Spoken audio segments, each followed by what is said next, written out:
আজকে তোমাদের সাথে আরেকটা বেশ জমজমাট বিয়েবাড়ির মেনু শেয়ার করব। যারা মেনুটা দেখোনি তারা পজ করে দেখে নাও। তো প্রথম প্রাতেই ছিল কড়াইশুঁটির কচুরি, তার সাথে ছিল গরম গরম চানা মশলা। খাবারগুলো কিন্তু বেশ গরম ছিল, কারণ আমরা মোটামুটি তাড়াতাড়ি খেতে বসে পড়েছিলাম। তারপরেই চলে এসে গরম গরম ফিশ কাটলেট, আর তার সাথে ছিল কাসুন্দি দিয়ে। আর কাটলেটটা কিন্তু গরম গরম খেতে বেশ ভালো লাগছিল। আর তারপরে দিয়েছিল স্যালাড, আর ফ্রাইড রাইসের দেওয়ার ভিডিওটা আমি করতেই ভুলে গেছি। আর তার সাথে ছিল চিকেন কষা। আর ফ্রাইড রাইসের সাথে চিকেন কষাটার কম্বিনেশন কিন্তু বেশ ভালো লাগছিল, কারণ ফ্রাইড রাইসটা হালকা মিষ্টি হয়েছিল আর চিকেন কষাটা বেশ ঝালঝাল। শীতকালে সবজিগুলোর জন্য কিন্তু ফ্রাইড রাইসটা খেতে বেশ ভালো লাগে। আর আমি আবার একটা লেগ পিস নিয়েছিলাম, আর দুটোকে একসাথে খেয়ে তো বেশ দারুণ লাগলো। আর আজকে কিন্তু চিকেনটা বেশ সফট হয়েছিল।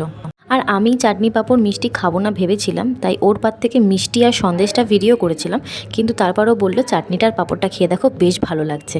তো সেটা লাস্ট প্লেটে নিলাম, আর আমরা খাওয়া দাওয়া করি। আর তোমরা জানিও ভিডিওটা কেমন লাগলো। টাটা।